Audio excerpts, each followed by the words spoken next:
There's cheating, and there's cheating. The worst kind is when you know her, because you've been doubly betrayed. Your best friend, a sister, or a cousin. And then there's when he cheats and it's your brother's fiancé. What difference does it make? I wasn't backing down. Not this time. Usually he laughed it off when I asked who she was, telling me I was imagining things, believing stories made up by jealous rivals. I'd accepted the excuses because I didn't want to believe he'd lie to me, or cheat. But he hadn't denied this one. And I knew I couldn't forgive him if he'd really done it either. If he'd really slept with my brother Eli's fiancée Brandy, what was left of our falling-apart relationship wouldn't make it past today. "Does Eli know?" he asked, finally flicking a glance my way. I gave him an icy look. "I'm not my brother's keeper. Ask him yourself if you want to know." "Lucie," he said, cajoling. "Come on, baby. Don't take it so hard. It didn't mean anything." "Then why did you do it?"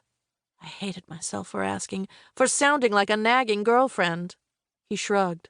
"I don't know. That's a stupid answer." Another tiny tightening of that muscle in his jaw, a burst of speed from the Corvette, and no response from him. "What you did was cruel," I said. "To me, to Eli, and even to Brandy, though she's just as much to blame as you are. If it didn't mean anything, then you just used her to hurt me and Eli." "Oh, come on. I did you all a favor. Eli's better off knowing who he's marrying before the wedding instead of after she's got the ring on her finger, don't you think?" "I don't know, and I don't care," I told him in a cold voice. "Stop the car. I'm getting out and walking the rest of the way home. You're driving like a maniac. I'm done, Greg. I don't care what you do and who you see anymore."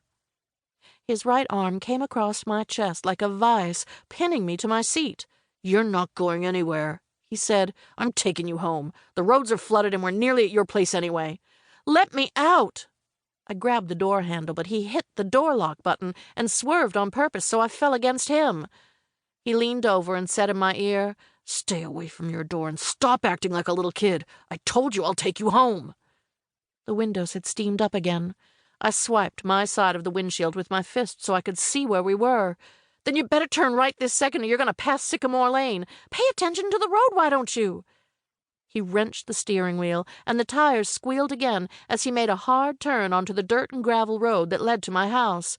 This time I braced myself against the dashboard, and when I looked up, we were barreling straight toward one of the stone pillars and the high wall that marked the entrance to the vineyard, as though he'd lost control of the car. "The pillar! Jesus, Greg, turn the wheel or we're going to crash into it!" They say your life flashes before you when you think you're about to die. Mine compressed into a few terrifying seconds.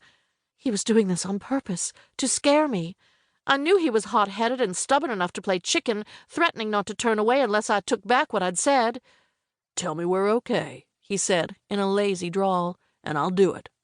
"You're crazy!" I shouted. "You're going to kill us both!" His gaze snapped back to the looming wall as he jammed on the brakes, too late, locking the wheels.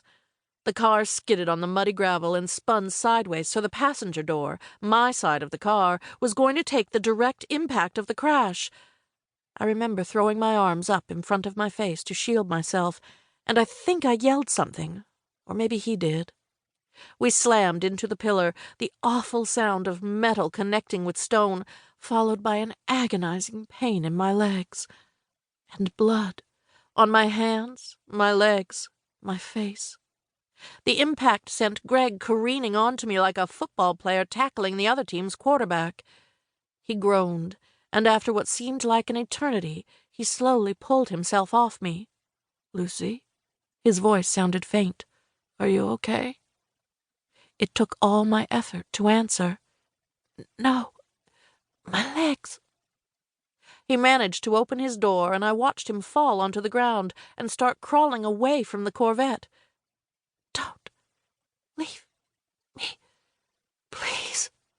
I tried to shout, but the words came out in a whisper. He turned his head toward me and stared as if he were trying to figure out what he should do next.